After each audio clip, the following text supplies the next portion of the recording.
შევარდნაძის მმართველობის პერიოდში ბევრი გახმაურებული საქმე ხდება, მათ შორის სამართლებრივი საქმე, მაგრამ თავროპოლიტიკურია. რომელი საქმე იყო თქვენი აზრით ისეთი საქმე, რომელიც მაყურებელს დაეხმარება იმ პერიოდის მართლმსაჯულების და თუნდაც რაღაცნაირად პოლიტიკური ინტერესის დანახვაში? რა ისეთ გეტყვით აგერა. სამართალდამცავი ორგანოების მუშაკი პოლიტიკური ფიგურა არ არის. არ იყვენ და არც არიან. მაგრამ სამართლებრივი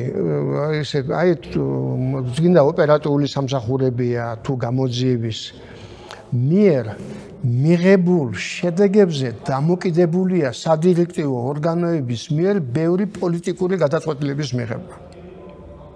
ესე იგი ესენი ქმნიან ფაქტს, სამართლებრივი ორგანოები ქმნიან ფაქტს და ამ ფაქტის საფუძველზე იმდანაც გახმაურებულია ფაქტი, ამ იმდანაც დიდი საზოგადოებრივი მნიშვნელობა აქვს, რომ უკვე ღებულობენ პოლიტიკურ გადაწყვეტილებას. ესე იგი თავისთავად ხდება ისე, რომ ესენი არიან, სამართალდამცავი ორგანოების მუშაკები, ინიციატორები გარკვეული პოლიტიკური გადაწყვეტილების მიღებისა.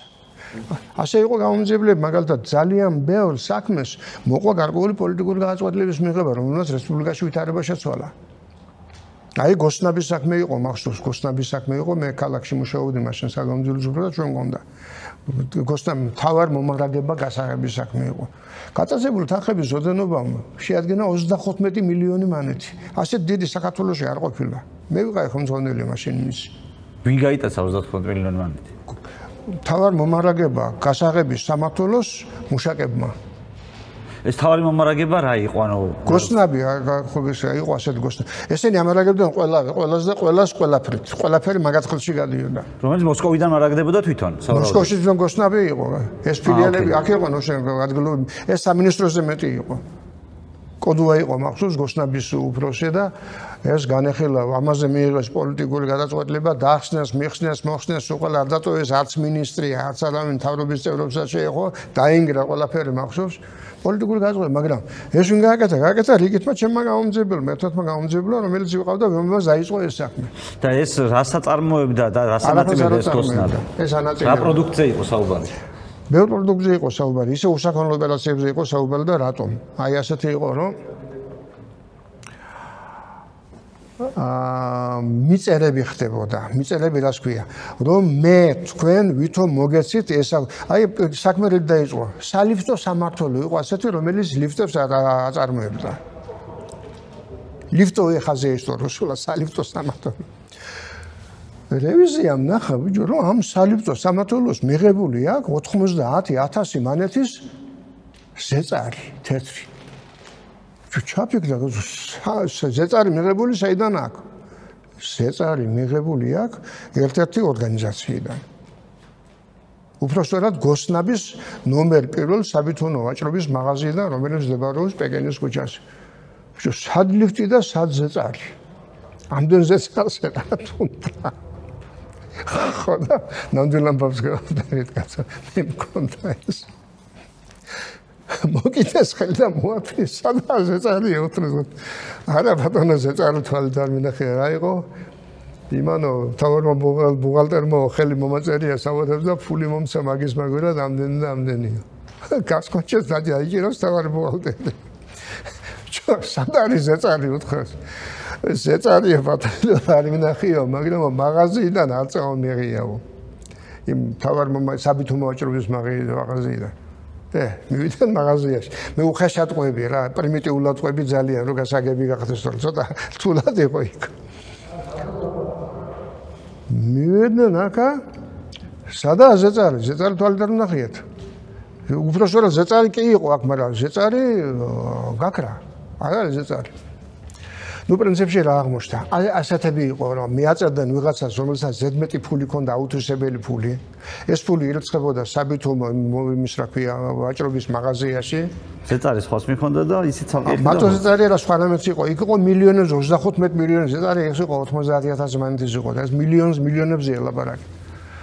და ამ საქონელს გაგზავნილად აჩვენებდნენ ავღანეთის კამპანია დაწყებული იყო ნაწილს ავღანეთში. უпростоრად ამას კი არ აჩვენებდნენ. აჩვენებდნენ გაგზავნილად იმ საკონელს, რომელზეც მოთხოვნილება იყო რესპუბლიკაში. ეს რა იყო? ეს იყო ნავთი, ვისკოზის ნავთი. რისთვის გამოიყენებოდა? რისთვის გამოიყენებოდა? აგერდა ქარხნები, რაც გითხარით, ლაჟიშვილები ისინი ამას ყიდულობდნენ, ნავთი უნდათ შოვისთვის ეჭირდებოდა, ამაზე მოთხოვნილება იყო კოლოსალური. ამას უშოვდავენ რუსულად ვიცი, ასე იყო, რუსთავის ზავოდ ხიმიის ველაკნა, რუსთავის ქიმიური ბოჭკოს ქარხანა. მაგრამ ამა რომ იყო ქიმიური ბოჭკოს ქარხანიდან თქვათ 1 მილიონი მანეთის ნავთი, ეგე რო გააგზავნა საქონელი სადღაც იმაში რა ქვია, შუა აზიაში. იქ გასაგზავნილ დოკუმენტებში ჩაწერა ნავთი, მაგრამ თანდართულ დოკუმენტებში ჩაწერა აი ეს პრასინა და ეს ოხრობა, რომელიც მიწერილ თქონდა გაკეთებული. ეს ნავთი კი გაყიდა აი იმაზე, აი ისე იმ ეკონომიას უბრუნდებით, საიდან რებულობდნენ ამ პროდუქციის გამოსაშვები იმას რა ქვია, ნედლეულს. აი ასე იქნებოდა ნედლეული. 35 მილიონის უსაქონლო ოპერაცია იყო გაკეთებული, 35 მილიონი საქონელი იყო გადაცებული. 35 მილიონის. სასჯელები რა იყო ამ ხელა იმაზე? რას უსჯიდნენ ამ ხალხს, როგორც წესი? სასჯელები იყო თავისუფლების აკვეთა 10-დან 12-დან 15 წლამდე ან დახვრეტა. მაგრამ რა უნდა დაუხრეტიათ ვინმე? არა. ამ საქმეებზე არა და ისე რა არ დაუხრეტია. ანუ ამ შევარდნაძის პერიოდში ხალხი დაუხრეტიათ იმაზე უკანონო სამეწარმეო საქმიანობაზე, საქმოსნობაზე? არა, ქთამზე დახვრეტეს, ქთამზე კობახიძე იუზა დახვრეტეს ქთამზე.